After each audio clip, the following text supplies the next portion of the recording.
Martin Law, who's an advocate of the High Court. We'll be joined as well by Churchill Suba, who is the Executive Director of Kenya National Civil Society Center. And we'll be joined as well by Dr. Shemo Chodho as well, who is the Kenya Diaspora Alliance Chair. We have a lot of issues to discuss today, but we want primarily to look at where we are. And when we talk about intellectual humility and when we talk about political humility, what does it really mean in light of what we're going through? Because we can see a lot of ego being put forward as far as headline stands are concerned, and no one is really willing to roll back and accept that particular dialogue call that is being proffered by the religious leaders. So what does this really mean and portend for a country as far as political tone and tenor is concerned?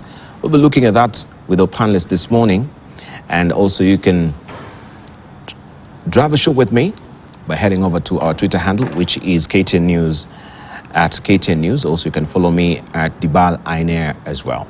But for now, let's see what is fresh off the press this morning, where we critically look at the headlining stories that is on the front pages.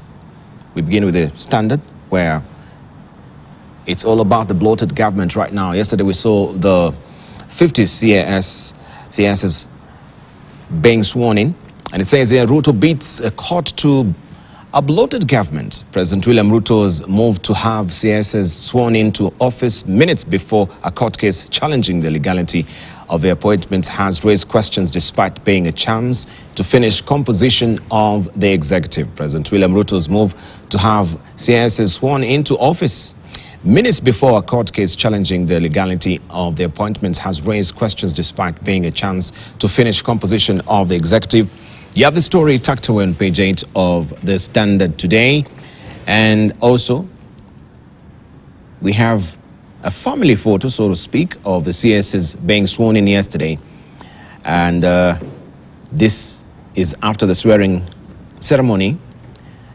We can see President William Ruto, Deputy President Rigathi Gachagua, and Prime Cabinet Minister Musalia Mudavadi pose with the newly sworn-in Chief Administrative Secretaries at State House, Nairobi, yesterday. Also, inside today, you have the new tech offers hope to TB patients. You can find out about the latest technology. Looking at the teaser on top here, Chiloba Media censure threat met with anger. And that story is tucked away on page 4 of the Standard. The Ramadan blessings, prayers and diet during lean times. And the management, editor and staff of the Standard Group PLC wish our esteemed Muslim viewers, readers and advertisers Ramadan Mubarak. And you can read all about the blessings, the prayers and the diet during the holy month of Ramadan on page 10 and 11 of the Standard. Confusion rocks Man U buyout bid. Confusion rocks Man U buyout bid is another story that you can follow inside the sport pages of the Standard this morning on page 43.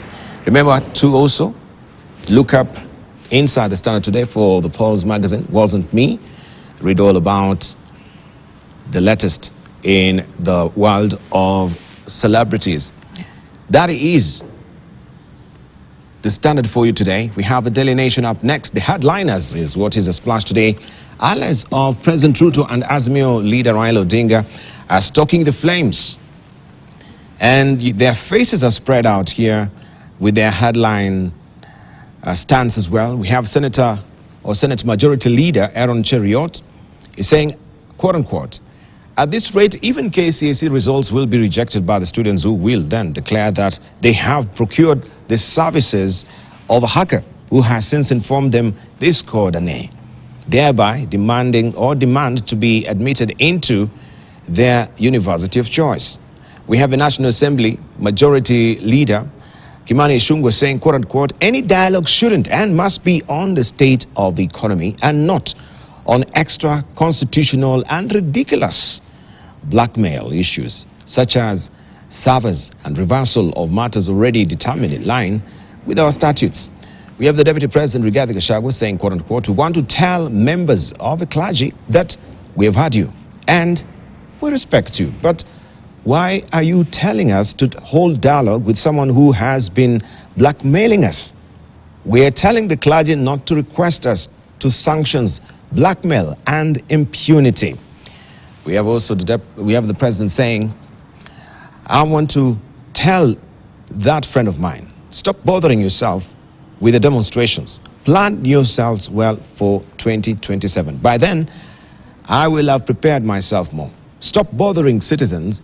You are disturbing them by taking war, chaos, and protest to them. We have Azimio leader Raila Odinga saying, quote unquote, we do not want talks. We want the truth. And we want our demands met. To those saying we want a handshake, this is an insult to the intelligence of Kenyans. We have Azimio spokesperson, Professor Makao Mutua, saying, quote unquote, he, that is President Ruto, has failed miserably to do anything to alleviate the suffering of the people. The cost of fuel, food, electricity, and fees is out of reach for most Kenyans. We have a National Assembly Minority Leader Opiyo Wandayi saying, quote unquote, we have now entered a new phase which entails mass action. This new phase is largely driven by the people themselves. It should be left to run its course. I therefore don't see dialogue as a priority at the moment. Former Defense CS Eugene Omalo is saying, quote unquote, if he stops this IBC recruitment and reaches out to us, lower cost of living and opens election service, then there is no need for these demos. But if he pushes his way and gets William Ruto commission, then Kenya will not be the same again. And these are the headliners that now is making the whole debate around dialogue not move forward. Allies of President Ruto and Azimio leader Raila Odinga are stoking flames, and you've heard their sentiments. They're digging in. As the clock ticks towards Monday and a fresh round of anti-government protests, the quest for a truce between President William Ruto and opposition leader Raila Odinga has been hit by a hardening of positions, even as Kenyans continue to feel the pinch of the high cost of living. And what will it take for the two rivals and their troops to tame their tongues and make peace? That is the compelling question. And you have the story on page 6 and 7 of this Daily Nation this morning. Ruto appoints 50 CSs as court fights against jobs rages. President William Ruto formally appointed the 50 chief administrative secretaries as a fight against the appointments raged in court yesterday. As the CSs were sworn in at State House in court, where a petitioner wants the appointment declared illegal, the Attorney General applied to have the name of the president struck out of the lawsuit. This story is tucked away on page 4 of the Daily Nation this morning. On the sidebar, MPs to summon Machogu, NEC chiefs in KCSE cheating probe. This is a story that you want to follow on the back page of the Daily Nation. And Fast and Furious there, as millions celebrated the return of rains. Some Kenyans were not so happy. You can see a Buddha rider there riding through the floods, which is wreaking havoc as rains pound several parts of the country.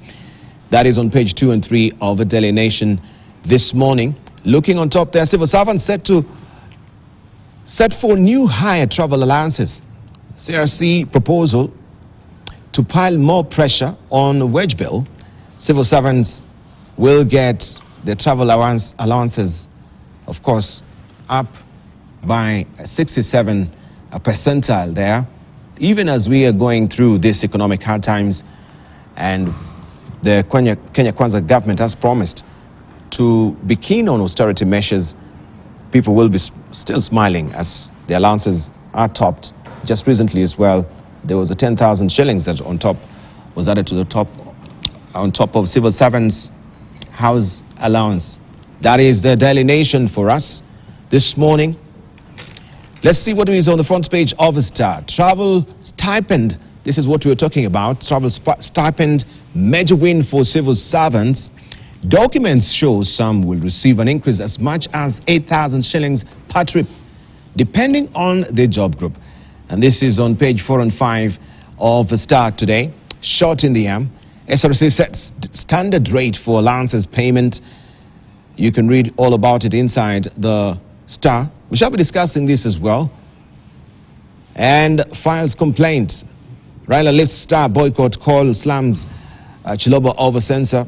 Azimio leader Raila Odinga has withdrawn calls for Kenyans to boycott the Star newspaper that he issued on Tuesday. Raila said in a press statement on Thursday that the move followed a consultations with stakeholders. We have agreed to call off our boycott of a Star newspaper. Instead, we have lifted a complaint with the Media Council of Kenya. We've filed, I should say, not lifted, a complaint to the Media Council of Kenya with the paper's biases, Raila said, and you can read the story on page 6 of the Star. Turkana residents struggle to stay alive. And this is a very telling picture of the reality on the ground. As you can see, bones jutting out of this old man who is 84 years old. This is Samal Logiron, a resident of Mureuse village in Takwel, Loima sub-county. He's actually eating wild fruits, I should say. And it goes to show how people are really suffering on the fringes of this country. Night guest puzzle, police in Nyamira couple murder probe is a story there on double murder. You can follow the story on page 6 of the Star today.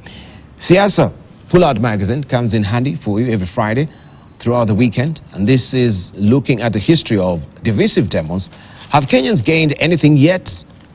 Right? Tracking agitators. Has this been making any substantial difference over the years? So Star is looking down through the stream of times to actually see if it is really working for this country. Let's see what is on the front page of the People Daily today. Intrigues that led to hiring of CSs.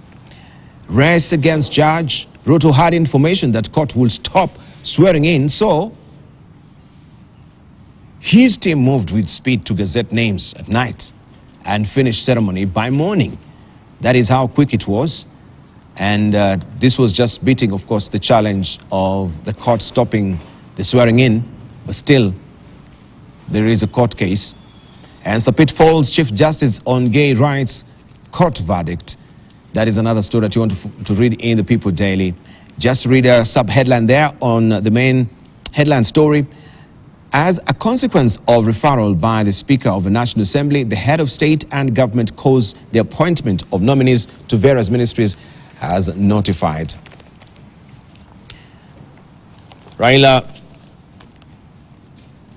Oh, this is actually, it says Ruto warns on demos as Raila alleges plot to cause violence. President Ruto acknowledges Wananchi when he toured Nyamira County yesterday. He told Azimio leader Raila Odinga to stop the weekly protest and instead prepare for the 2027 election. In Nairobi, Raila said there was a plot to infiltrate the protest with goons so as to cause chaos. And you can see the president being received there. People came out in force to welcome the president in Nyamira. Let's move on to see what we have on the front page of the Business Daily. SRC raises Ruto's CS's pay by, of course, to 780,000 shillings in new review. CSs overtake principal secretaries in pecking order. They're now 6th best paid state officers. 6th best paid state officers. And this is a story by Patrick Lushula there. The new chief administrative secretaries will be earning more than principal secretaries after the Salaries and Remuneration Commission raised the monthly pay to 780,000, putting them in the league of Kenya's top 6 best paid officials in the public service. A new SRC advisory to the Public Service Commission shows that a CS's monthly pay will rise from 765,188 following a job evaluation that put the position in a higher job grade. And this story is tucked away on page 2 of the Business Daily. SRC also is seeking to raise per diem by up to 67% in fresh review.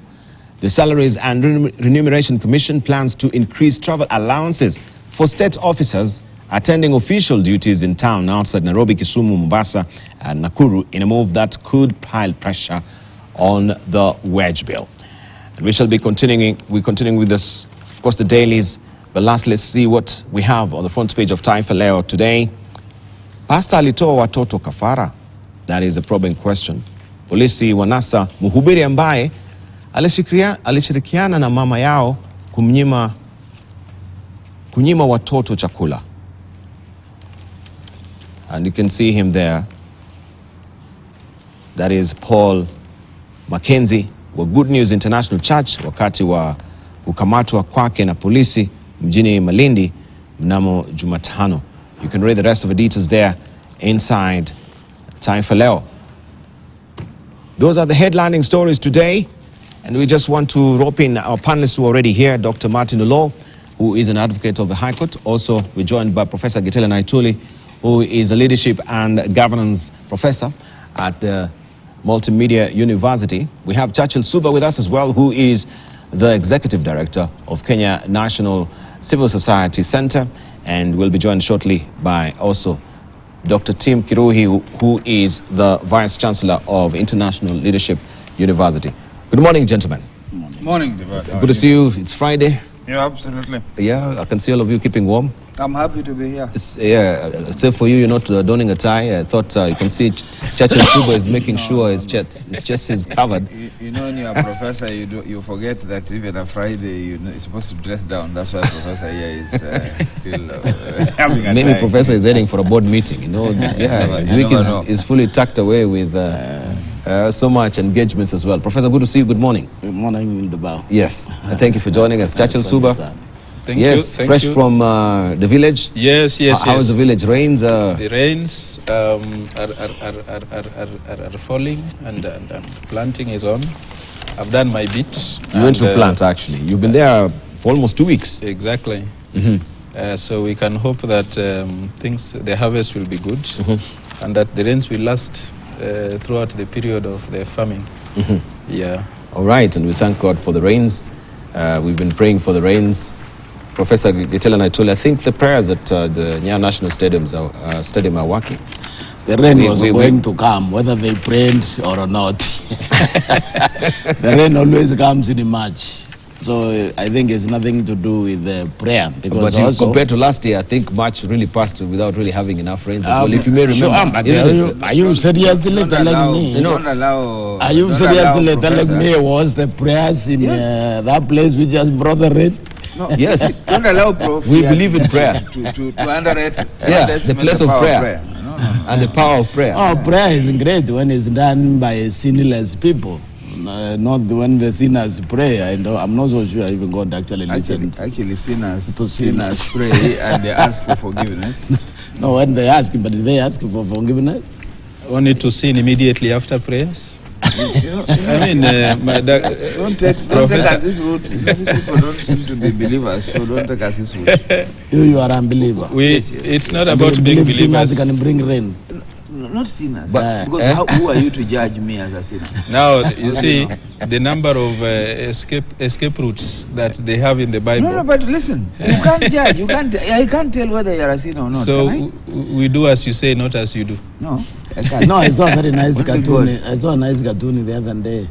The anti-Israelis irrigating to produce food, and the anti-Kenyans praying for rain.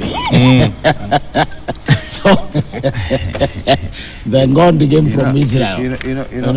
So you are praying from God from Israel to give you rain, but the Israelis are using irrigation. Are using his hands. If you guys want a theological debate, I'm ready. But let's not go there. Yeah, we don't. Theological debate is all shrouded in hypocrisy. No. Which has become a national pastime. I think we shall dedicate that philosophical talk for another time. Another day. So that we don't mislead our viewers with a smattering of statements that might just be hanging on as well without any, substantive communication or dialogue on it. So just looking at the dailies this morning. So far, and just during the week, I don't know what has been your take, Professor KTN News, so far with the demonstrations. Yesterday with the swearing on of CSs. Now we have the SRC also raising their salaries to around 780,000. So they go a notch higher on the tier of the best paid civil servants in this country, public servants in this country, as it is right now. Austerity measures that the president has been speaking on seems now to be going down the tubes. So we're not living up to the promises that we were expecting from this administration. The Lindas, we say that what Linda says is supposed to reflect in the actions. If it doesn't reflect in the actions, it undermines trust in the leadership, because trust is one of the ingredients of leadership, of management. You have to be able to trust the leader, because what the leader says, then he does that. Now, that we don't see that happening, and I'm afraid mix that with the swearing in, with an active case in court on the same issue, and then the judicial officers appear in swearing. I think we have blurred the lines between the separation of powers, because the judiciary should be careful to participate in a process which is before it. Yes. Whether before it, actively before it. Yeah? So now when you just oppose that with the mandamano, you are seeing an extremely active republic. Now, we seem to be slowly surrendering the constitution, slowly moving away from acting within the law, within the constitution, other than saying we are doing so. Meaning that our failure to practice constitutionalism, it may very well lead to what we're having in 207 now. People who doesn't believe with the judiciary as an independent arbiter on our infractions or on our disagreements. And so unless we retrace our path a little bit back, we could lead ourselves astray again. All right, Dr. Martin Olo. You see, what we have is consistency, Yes. Dibala. I think we are now very clear that there is something that sells in this country. One, lies sell. You promise one thing and you do another thing, and that's okay. You even say that you will have a lean government, and you then have a bloated government, and that's still okay. So what we've arrived at is lies actually do carry the day, so that if today I call you something, people will still agree that even though you are that what I'm calling you, they'll still vote for you, for example. So we've seen situations where somebody has been called corrupt, and people have said even if he's corrupt, he's our own. Besides that, what we are dealing with as a country is essentially to come to our senses, to realize that there's nothing like what we may call public morality or public positions on some of these issues. Otherwise, if you have a case in court and you are appointed, it's a criminal case and you are appointed into office, and that's not an issue, that's no problem. If you go to the judiciary, present a case, the judiciary can still come and swear in the people, no matter what the outcome of that case will be. So we have arrived where we are going. Let's sit back and just enjoy the ride. This was a destination. A lawless destination where the law becomes irrelevant in what we do. And that's a dangerous destination. Okay, let me just hear from Churchill Suba. You know, Dibal, the sum total of what Dr. Lowe is saying is that impunity, because I even saw some of the comments being attributed to the leaderships, especially on the front page of the Nation. The word impunity is always on their lips, yet they practice it. They accuse the others of impunity, yet that's what they practice. Because impunity is not just about what is lawful or unlawful. It is also doing something irrespective of what the public opinion is. And you know that the public has generally been for issues to do with the cost of living. Yet the president can proceed and appoint such number of people into government that outnumbers even the positions that are provided for in the Constitution. Those of us who are privileged to be part of the constitution-making process and who deliberately and after serious considerations chose to limit the number of cabinet ministers to slightly over 20, in fact 22, realize that is more or less the number, the maximum, the optimum number that the country would need to execute some of the different development facets that we may think of as a society. Yet we have a position that does not exist, but which has been sanctioned by the judiciary and kind of established by the judiciary, because precedents become part of our law, and which outnumber more than double the number of ministries that are contemplated in the Constitution. So I agree with Dr. Martin that lies sell, and Kenyans seem to like liars. It's something that started from when we attained independence, when Kenyans rejected the freedom fighters and opted for the home guards. I think what we are seeing is a continuation of that mentality. But what shocks me is also the impunity that accompanies the statements that leaders make. That this government, during the campaigns, Kenya Kwanza told us, and everybody who cared to listen, that it is not, Kenya Kwanza is not about positions. Now we are seeing the president rushing to beat the courts in establishing positions. Yet Kenya Kwanza was not about positions. The question is whether Kenyans have taken note of this. You remember, Kenya Kwanza was not about positions. It's the other side that was pro-BBI, that was portrayed as, clamoring for positions. Yet, it's this government that was opposed to some of the positions that were being promoted under the BBI, that was the first to establish an office called Prime Cabinet Secretary. And more recently, we witnessed other positions related to that. Office of the spouse of the Prime Cabinet Secretary.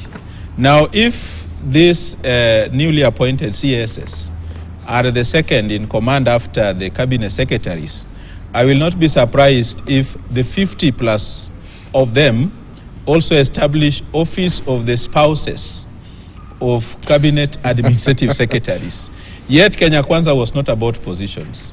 Now these contradictions do not seem to make sense, to some of us, and as civil society will continue to speak truth to power, to hold them to account. It does not help matters that some of the people that have been appointed, will not add value. I saw quite a mismatch of even the appointments. I thought that somebody like, Wilson Sosion, who served for a long time as Secretary General of the Kenya National Union of Teachers, would be put under, education, because there would be some value add if he was under education. But, the appointments are there to reward. It has nothing to do with the expertise that people bring on board. And so these positions are purely political. We have seen in the recent past, again, colossal amounts of money being allocated to consumption. Yet this government, led by William Ruto himself, told us that the Kenya Kwanza government is not going to fund consumption. Now, consumption is not just about ugali and sukuma wiki. Consumption is spending public resources on motor vehicles, on their fuel, on staff, and other benefits that come with positions that are being created. That is consumption. Now, promises made before elections aside, more promises have been made after the swearing in of the new government, and they are being violated with impunity. And so when I get concerned as a civil society actor, when I watch, people in government have even the audacity and the temerity to talk about impunity, yet that is what they practice. We are going to cut cost, we are not going to fund consumption, yet, allocate so much resources for motor vehicles, for offices of spouses of prime cabinet secretaries, and as I've said, I will not be surprised if we have offices of spouses of cabinet administrative secretaries, 50 plus one of them, in the next few days. So those who expect the Kenyan government to actually implement austerity measures to cut wastage, it's just they don't understand the relationship of the government of Kenya and its citizens. It's a parasitic relationship, and it has been there since independence. You see, if you look at the U.S., the president of the United States, he pays for his food in the White House. He also pays rent because he has a salary. Okay, here, you know, our turn to eat literally means like that, means that turn to eat. So you can't expect a government founded on a philosophy of parasitic against the citizens to actually not fund consumption, because consumption is parasitic in behavior, and that is the philosophy of the Kenyan government since its foundation. It sees itself as an entity that must feed on you, the citizen. Mali ya umma. Mali ya umma. And that is the idea. So that philosophy, unless it's dismantled, don't expect it to change, because it can't change. It's culture. Why should it be dismantled if it's working? Exactly. If it's working. If we can reward and if we can give people offices so that they can be loyal to us, if we can intimidate you into towing our line so that we can reward you, why should we change that? But more importantly, Suba, I wanted to say this, that the position appointments to chief administrative secretaries have nothing to do with merit, have nothing to do with professionalism. Similarly, appointments to health have nothing, or to cabinet secretaries have nothing to do with professionalism. That's why in health you don't have a professional there who is the CS. Neither do you have any of those people who you can say are congruent to what they are doing.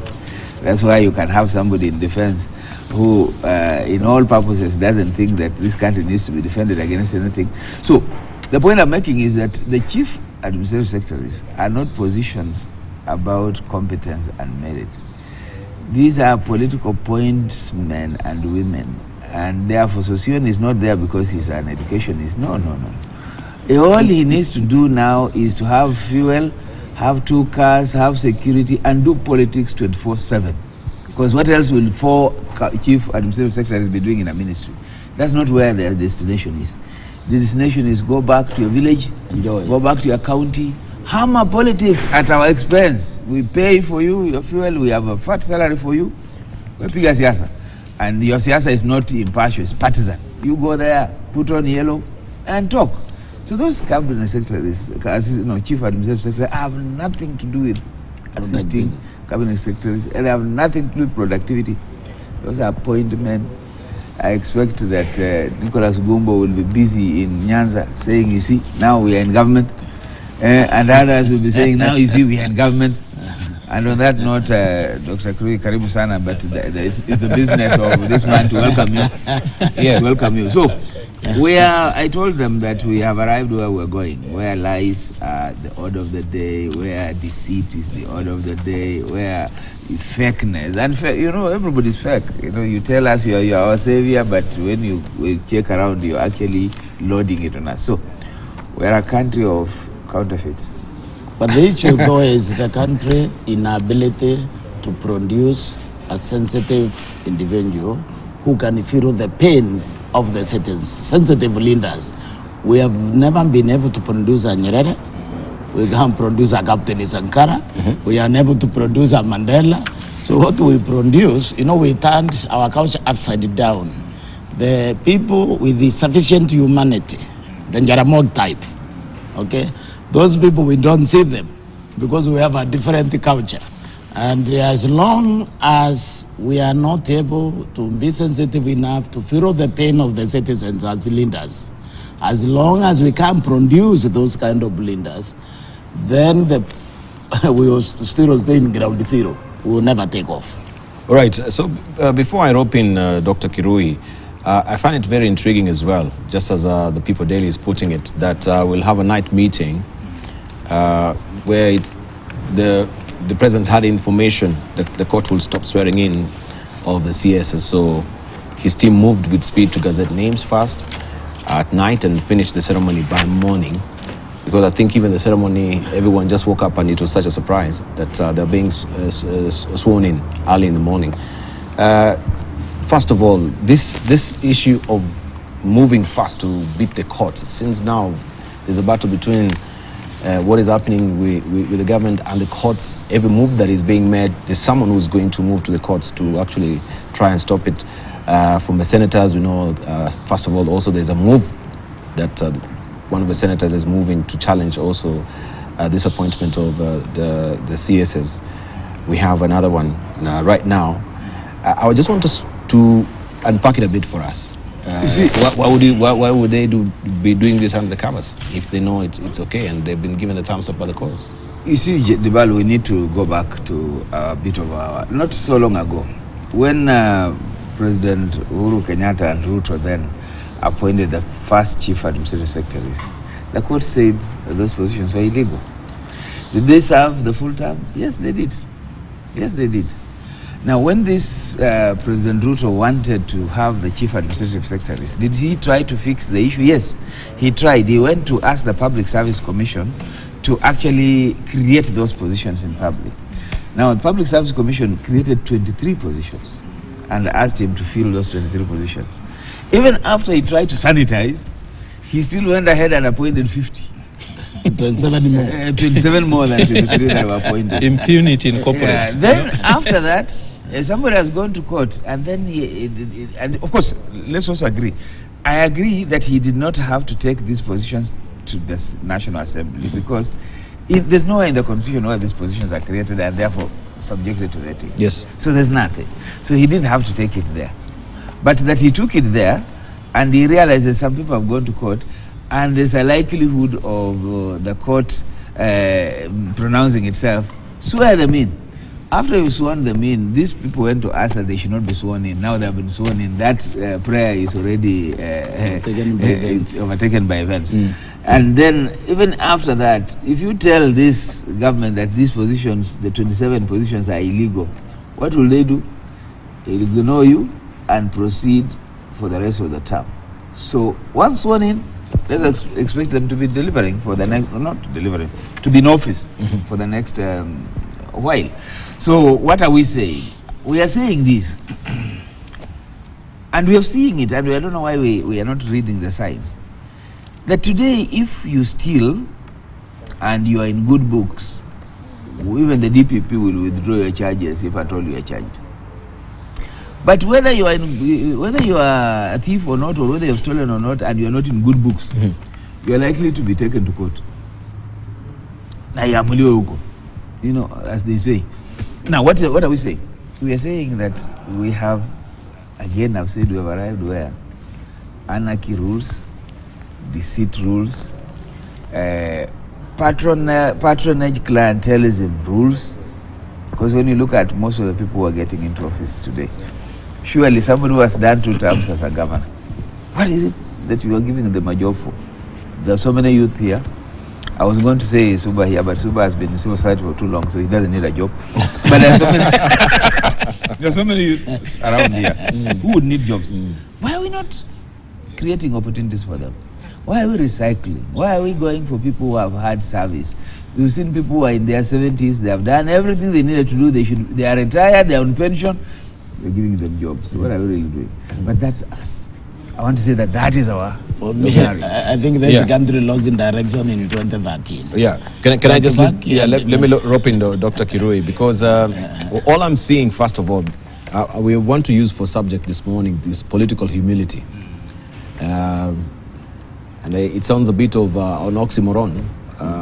Politics and humility, can they really go together? And I wanted just to set that as a segue, because even just looking at the headlines that we have, like the headliners, and we've seen the Deputy President and Right Honorable Raila Odinga have been very categorical that we don't need any dialogue. It's telling off the clergy regarding them, you know, with sort of the hand they've been proffering, that they're calling for a dialogue, they're calling for a conversation, but they're saying no, We don't need any dialogue. And you can see some of the sentiments that are put there by the foot soldiers, which is the Daily Nation has quite aptly put them on the front page of the Daily today. Some of the sentiments. And I was just doing some reading a bit and saying that although there has been quite a lot of theory and research that has explored intellectual and cultural humility, one area that has received relatively little attention from social scientists is political humility. When conflict or disagreement regarding political views or beliefs occurs, it is often difficult to hold or communicate one's point of view in a respectful manner, or even consider the point of view of the other person. And with the current polarity and divisiveness that we're observing in our political affairs here in the country, a greater understanding of political humility could potentially, it says here, be an important factor in reducing the hurts and offenses that often result from political disagreements. Political humility could also be, it can also help individuals and groups develop healthy working relationships with others who believe differently, which has the potential to positively impact public policy and intergroup relations. So when we talk about political humility, do you think it snugly fits our political space here in the country? Because everyone has ego from the opposite ends of extremes. Dr. Kirwe, first of all, Happy New Year, should I say? It's been a while since you've been on this desk. Thank you, Debale. Yes. Good to be back, and good morning, panelists. Good morning, viewers. It is a very important topic, and we've been here before, fortunately for Kenya. Yes. This is not the first time we are having some hardline positions by politicians. It was there in 2007 after the 2017 elections, and we even have a pattern, so to speak. The only thing that is a bit different now is that this is in the first term of a president. The other two are in the second terms. And that is what is, and in the second term, the president had very little to worry about in terms of re-election. This time round, he is. And that is what is now going to make this one a bit more tricky. And I think that's an issue that, of course, those in the opposition have to think about. Yeah. Because even the move that we've just been discussing about the CASs has a lot to do with 2027, we all know. And that's why it's important that that be concluded quickly before the negotiations. I'm not worried about the hardline stances. We know that they could even be talking right now. We were there in 2017, 2018, and we were all shocked thinking there is swearing in and so on. Kumbe people have been talking on the sidelines. Except, I think that the issues that are a bit different now, because at that point in time, let me use the 2017 one, there was an interest, of course, on the part of retired President Kenyatta to manage his succession. And therefore, getting the opposition on his side was actually part of what he himself wanted to do. Right now, it's a bit different because of those factors. But I think to go back to the bigger picture, humility is not lack of power. It is not because you are weak. It's because you look at the bigger picture. And I think that's what would be appealing. I believe that all of us here would be appealing to our leaders. Look at the bigger picture of Kenya. What is it? Because we put them in office. And the reason why constitutional offices are created, or political offices, is basically to help progress the country, to thrive the people. And I think that's all. If that was happening, that would be the issue. And I think and I think the first point about this political humility for me is self-awareness. How did we get here so quickly? Hardly 6 months into a new government. On the part of the political leadership, the president and his team, there have been, tactical mistakes, strategic mistakes. I think Bwana Suba here mentioned about. There has been a sense of lagis, which is exactly what they had spoken against. If even at this point in time, there was not much of expenditure and so on, and they even maybe took a year, because they say they found the coffers empty. If they took a year and said, we'll cut away per diems, we'll go on a shoestring budget, nobody would even be questioning the question of cost of living right now, because they would say, but our leaders are already sacrificing. What more can we ask of them? Exactly. So there have been some strategic mistakes. Of course, in a sense, raiding the opposition's strongholds, which is a political move. I'm sure it is to show up numbers, to strengthen their capacity to, maybe to make things easier, but maybe it was too quickly, too soon. And therefore, the other side, of course, will be threatened, and they have to fight for survival. They also have in mind 2027, and have to try and do what they can, and so on. So I think it's important that we look at those things. But there has to be intentionality. I think that's what we would call on them.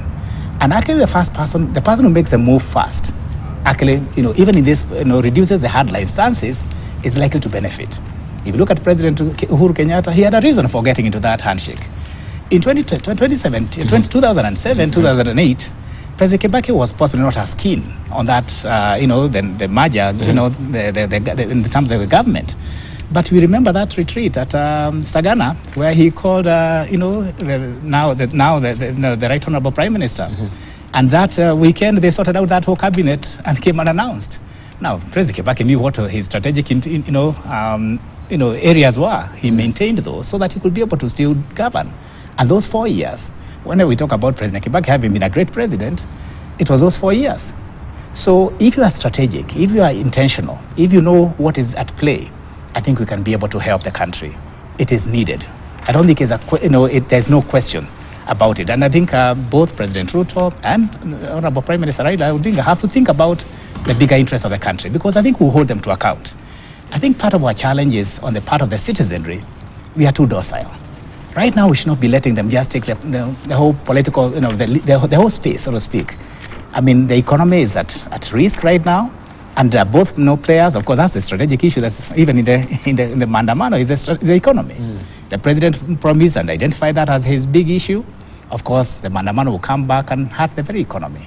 So we have to look at the bigger interests of the country, and there has to be that stepping back. Humility is not weakness. It is actually a strategic move, and so on. Maybe I can read from the good book very quickly. It just says, humble yourself so that in due time, God will lift you up. So you take that stance, not because you're weak, but because you're looking at the bigger picture in the end. Thank you. All right. I was smiling when Dr. Kirui said that the citizens are docile. No, they are accomplices. They are part and parcel of the problem. These are their leaders. Yeah, in fact, I wanted to come to that. These are their leaders. That's These are true. not different from them. You see, humility in the context in which I hear what political humility is to look at the journey of Joe Biden. A senator for so long who would use public means to go to work, who was available to serve. And he has actually existed in the public service. And he has not made money. He's not any different from what his peers are. These are the politicians like the late Martin Shikuku and Masinde Muliro, who came to serve, who had an idea, a vision about what life was, and therefore offered themselves to serve. So that after the likes of Shikuku, who then never used to even earn a salary. I have never understood how people who work for 3 days, they were actually almost less than 3 days in a week, are paid a salary. Because you are paid allowances, and that's what MPs used to be given, sitting allowance, a few things here and there. The rest you used to your money to serve the people. Until we introduced CDF, until we started making it a life and death issue to go to parliament, until we introduced money in this thing, and then our good friend, the late Daniel Arap Moi, began to know what price each of us were. Who was worth 5,000, who was worth 10,000. So once we introduced that element, we became part and parcel of it. But I wanted to confirm to you, to us all, that our people, the electorates, are accomplices. That's why we will forever get the kind of leaders we get, because they reflect them. The people who give them money, which they don't question. The people who bribe them. The people who then show them up with the goodies that they don't know where they are from. Those are the people they elect. And these people are not philanthropic. They are not altruistic. These people have self-interest, and they come in to refund themselves and to take more because they know there's again another turn. So when you say 2027 is coming, yes, the watches are being aligned because they know money will matter. Now, of course, when I look at somebody like Raila, his ideals and some of the things he fights for have been overtaken by events because people, Kenyans now, are about what they see and what they fight for. Obviously, has some traction, but we need to go back. And how we go back to this is a different story. We need to recognize where we are first. That's not an actual There's a definition, the philosophical definition or diagonal description of the kind of government we have. They say that our government is an innocent mirror of the society. So what you are asking about humility, political humility, you are asking question about maturity on the part of people with authority. Okay, maturity even to respond to challenges from the opposition. You see, I can tell you sometimes what would happen in Meru when the children would walk to the father and they tell them something that they didn't like at their mother. So the father would listen and would not respond. Because responding, you are taking a position now. Okay? You already taken a position. So listen, but you never respond. Until now, quietly in the middle of the night, you can go and figure out what exactly happened. Now, the political maturity requires that when somebody says, hey, let's in dialogue on IMBC, or rather, let's in dialogue on cost of living, the end of state is the husband in that house. He's not supposed to reply to any of that. Even when his fellows talk, because you're talking about political humility, maturity, okay? He's not supposed to reply to any of that until you look at an opportunity where you can now separate the so-called problem from the person proposing it, so that you deal with the problem and not the question of the individual. Political maturity works in a mature society. Our society is immature. That's why we are saying that what we are seeing from our leaders is a reflection of the people who created them. Okay? Because this is what Dr. here is calling, we are accomplices. We are author of our own misery. And therefore, he says, how do we then go back, retrace our steps, and then assist ourselves? First of course, Dr. says that we need to recognize there's a problem. Okay, the leadership, the leadership capacity of the country hasn't been sinking. It's not been improving. Okay, from the leadership of the 1960s, of people like Kenanjaramogi Odinga, completely selfless leader, who would say that I don't need the power until all those who have been fighting to free us are also here on this table. So we can't betray them. That idea, you cannot betray citizens. That lifts the leadership to the level of political humility you are talking about. But then those leaders now, we undermine that as a people. So we basically appreciate them charlatans. You know, it's like that is story. Plato didn't like democracy, and he was talking about a demagogue and the doctor.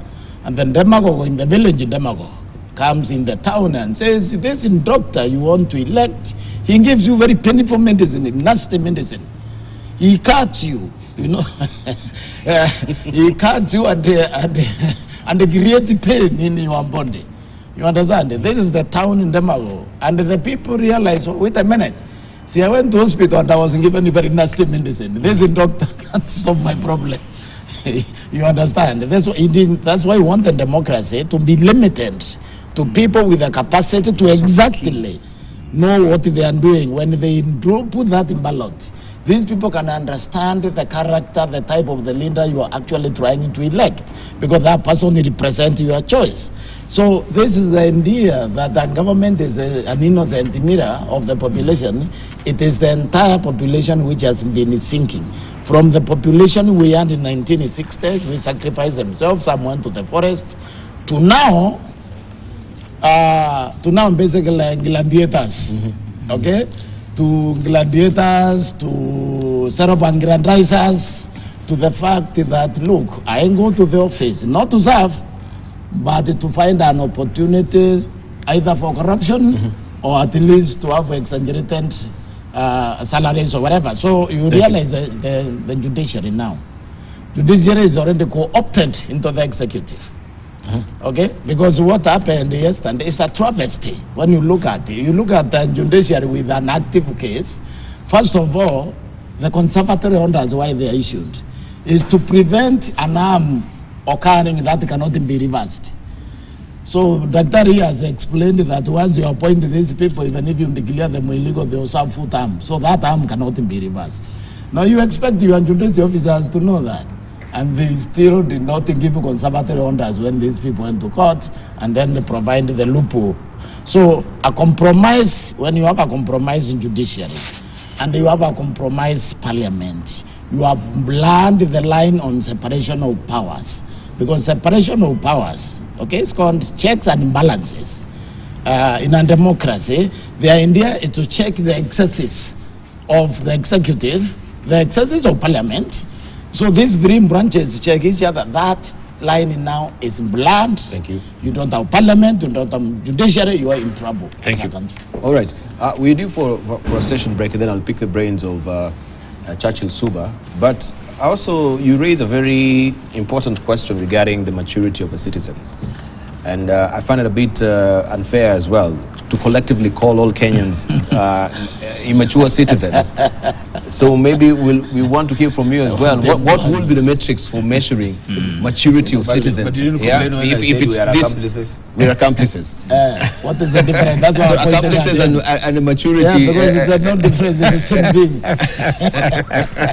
I mean, we are authors of our own. And we've co-opted the courts as well. You are a lecturer of lawyers. Will you tell us if this is a true reflection so that we can actually get empty coffers, yet we have money for the CSS, empty coffers, yet we have travel stipend, for the state officers, empty coffers, yet county governments are not receiving money even for salaries. They're not even receiving money for the salaries as it is right now.